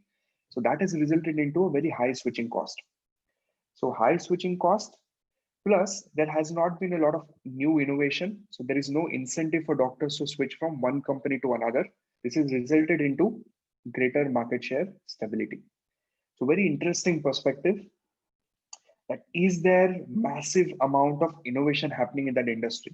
If yes, then maybe the benefit of benefit of switching, the benefit of switching would be higher than the cost. But in case of orthopedic devices, the cost of switching is very high because doctors will have to spend those 40, 50 hours in learning the new procedure, but the benefit is not very significant, right? So we have to look at this from a cost benefit perspective. And then the last part, and highly useful tool for analyzing an industry, now not from exam, but just as an investor perspective, just to learn to think like a customer of the industry. Whatever factor influences customer purchase decisions is likely to be the focus of competitive rivalry in the industry, right? So for example, if you are buying real estate, right? Maybe most of us would be very sensitive about the pricing, the per square feet pricing. So that could be a dominant variable. Some of us might be a little more sensitive about the product differentiation in terms of what features or facilities are being offered. So that becomes the main focal point. So what it says is you learn to think like a consumer, and the moment you learn to think like a consumer, automatically you understand what influences the rivalry within the industry. That's it. If you've understood this discussion, give me a yes. If you want to ask a question, give me a Q, and then follow up with your question.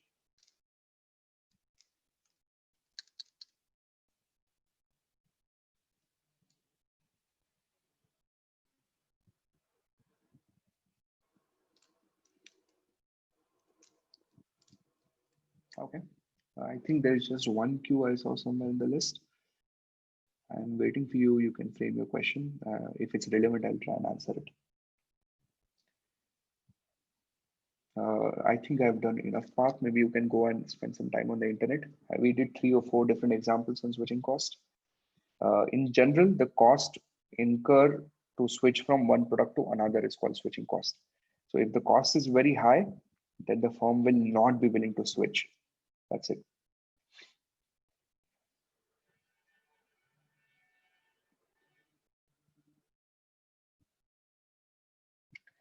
If the switching cost is non-monetary like time, is there a method to value it? Not to my knowledge. That's very interesting perspective. If there is a way to value it, I think that would be phenomenal, especially from a algorithm perspective, because then you can build some sort of an algorithm around it.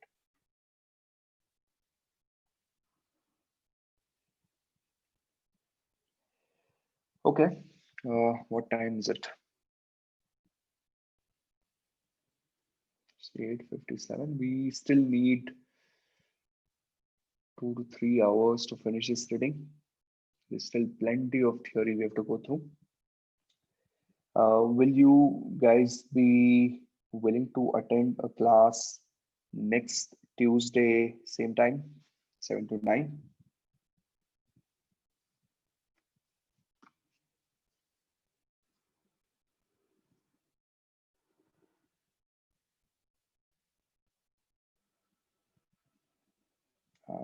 Okay, good. So here is my rough plan in terms of what I think I would be doing with you now. Once this reading is over, I think next Tuesday we should be able to finish it. Then I will pick up a reading called the market efficiency. That's another theory reading with a lot of interesting theory snippets, and it would be interesting to go through it.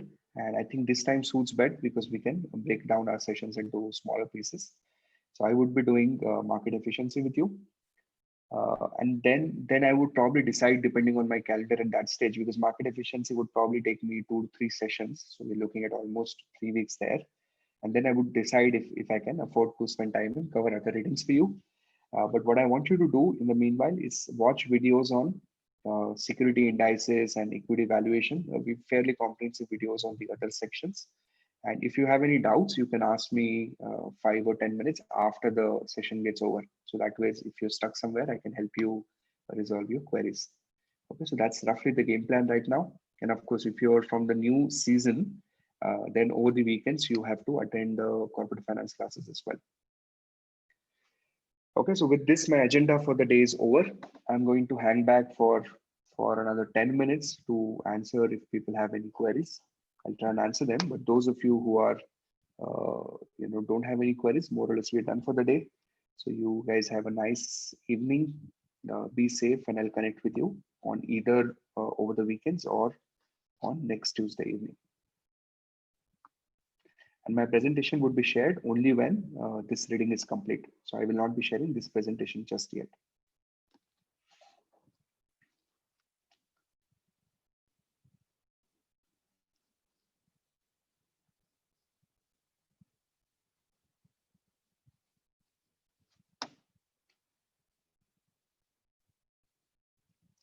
Okay. Are you going to cover calculations given under equity valuation? No, Nimisha, I would not be touching on equity valuation. I think the current set of videos on equity valuation are fairly robust. So the feedback that I received from candidates last season was that the calculation part of the equity was well dealt with in the videos, but it was the theory part where some of them had difficulty. So that's why I'm kind of focusing more on the theory part this season.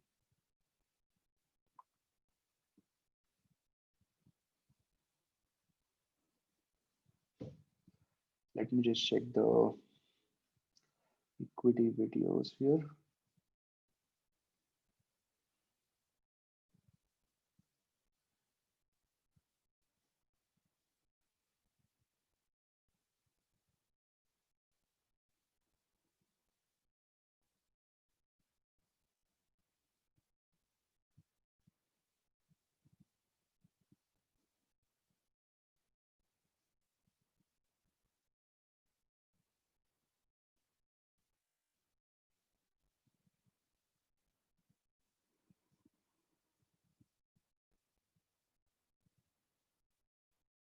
Oh, okay, we have pretty nice videos on equity valuation.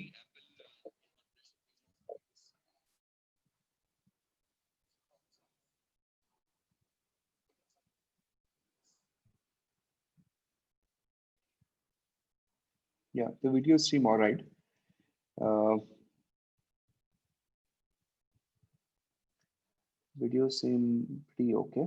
So you watch equity valuation video. Let me know if you struggle. Then, depending on what areas you're comfortable, not comfortable with, we can decide. What shall we pre-read for CF? Great question, Sagar. If you can watch videos on capital budgeting and cost of capital, I think that would be very helpful. What's the game plan after we finish the whole syllabus? Then you guys write the test. We'll prepare some sort of a testing calendar for old season, and then you start writing the test there. Do you think markets have recovered from this situation? As I was looking at stock prices today, and I noticed most of them returned to their before COVID prices. So, and again, I don't want to challenge the market. That's one thing that I've learned, that you just accept, what the markets tell you. Uh, but having said that, I still feel that uh, there might be some corrections in the market because of the domino effect of a lot of things that are happening in the banking and financial space. I think that I spent my afternoon discussing on this topic with one of the friends who's in the similar businesses in the financial. He's a financier, and it seems like there would be multiple defaults.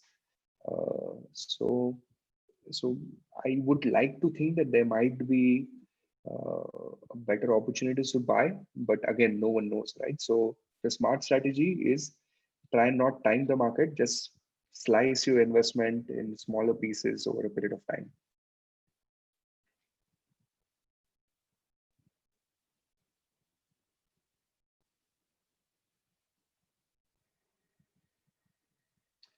Can you put up a video on methods of investing in foreign equity, LOS of equity securities? Okay, Abhay, I can try. I'm not sure if I'll have time. I can choose between one of the two readings, efficiency or uh, this overview of foreign securities. So I've chosen efficiency because that's a little abstract to some people, especially with language. Let me see if I can do that. Sir, I have two questions. Are the questions in the actual exam similar to those in the curriculum, or are they totally different? They're quite similar, Pratish. What accuracy can get us get through level one? 70% you can be pretty sure. So uh, are they similar? Yes. Accuracy 70%. That's a very good score. For new season batch, when will the syllabus get over from your end? So we don't have a specific batch per se, because as I discussed earlier, we have a rolling structure now. The calendars have been shared. I'll be sticking to the calendars. Portfolio management theory questions are very tricky. How to go for them? How will be the difficulty level of the exam? Uh, the questions are actually not tricky if you're conceptually strong. Uh, I think what you just need to do is solve questions, make mistakes. We put in some very high questions on the FinTree quiz. So solve them, make a mistake, then understand why, what went wrong, whether it was concept or you did not understand the question, and then keep on working on it. Annual reports are so boring. How can I separate from the relevant from the irrelevant? So Nikhil, what I generally do is whatever company, if I'm analyzing a company, I would typically read at least 5 to 6 years of annual reports. So first, the latest one I read word by word. I read everything from top to bottom, uh, and then the subsequent ones I focus on MDA section, and then I focus on income statement, balance sheet, and I read the whole notes to accounts. So everything that follows after income statement and balance sheet, I read everything with a special emphasis on notes to accounts, and also the audit report, of course. Are there any chances of December exam will get postponed? Uh, let's not talk about that now. Let's wait. No one knows, right? No one knows. If anyone is telling you, then probably they're bullshitting, because CFA Institute themselves do not know in terms of what they are planning to do. It is going to be a function of So I think now this time, my guess is in December, it's not going to be global, it's going to be local, which means even if they cancel the exam, they will cancel it in some geographies, but they would conduct the exam in several geographies, right? So it's going to be depending on which geography we are based out of. Are the questions as EOC and candidate resources questions? Are the questions same as EOC and candidate resources questions? Which one part on the exam?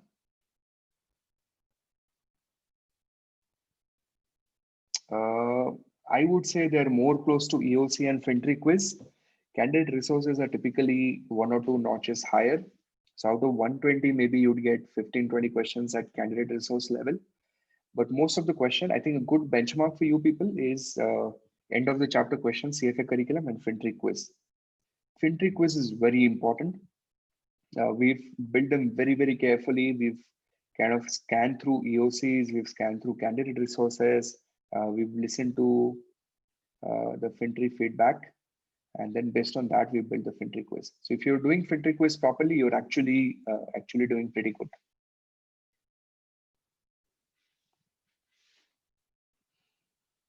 How do I manage time? How is your day? Classes, equity research, biking, etc., etc. I think I just do the usual stuff, Kshitij. One thing I think that's working for me lately is I've been starting my days very early. So most of my important work I finish before 8 or 9 o'clock in the morning, and then I have pretty much rest of the day for meetings and doing other stuff.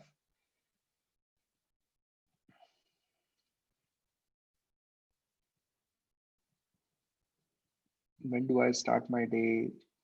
Lately, I think last 2 3 months, like 2.5 months, I've been consistently around 5 a.m. or and some days if I'm overworked or if I have more work to do, then I start a little early also. So depending on what I'm supposed to finish on that day, but I and try and make sure that all my important work of the day gets over before 10.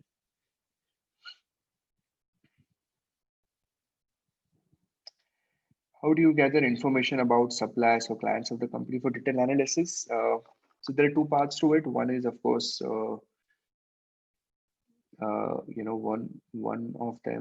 part is, of course, a lot of information is available in the annual reports and the company presentation and including the con calls. And then second part of the information is a lot of scuttlebutt.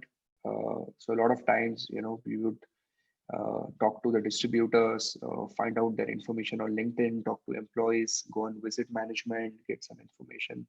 So there's a lot of hard work. Uh, at times, someone in your group has already done the work on them. Yeah, network, yes. So even that helps. For me, also, I have access to a massive student all over the country. So if there's a particular geography, I can just reach out to my students and get information through them. So that also helps.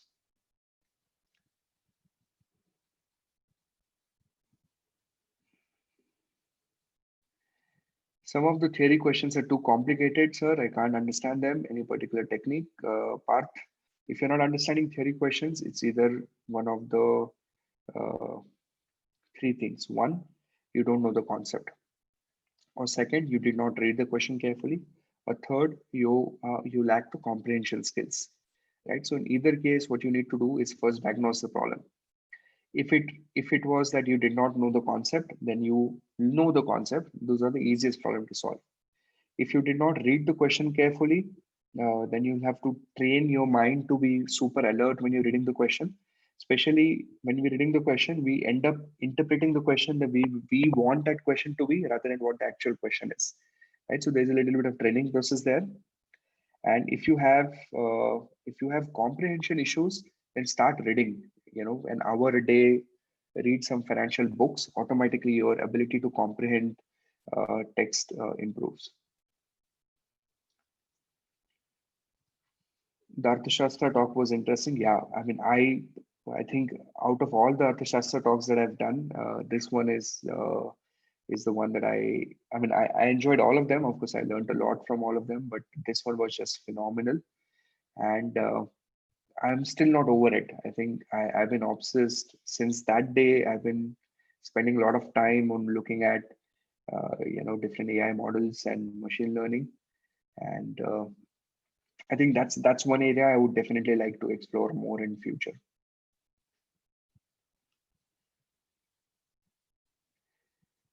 Okay, this is 9:12, so I'm going to answer one last question and take your leave.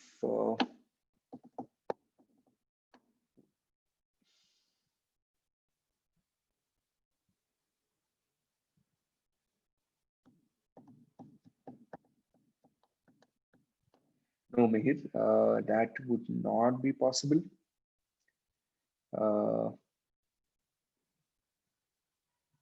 That would be a violation of the copyright and the CFA Code of Ethics. So I would in fact request you not to do that. You would get in trouble and we would get in trouble if you decide to do that. So just stay away from it.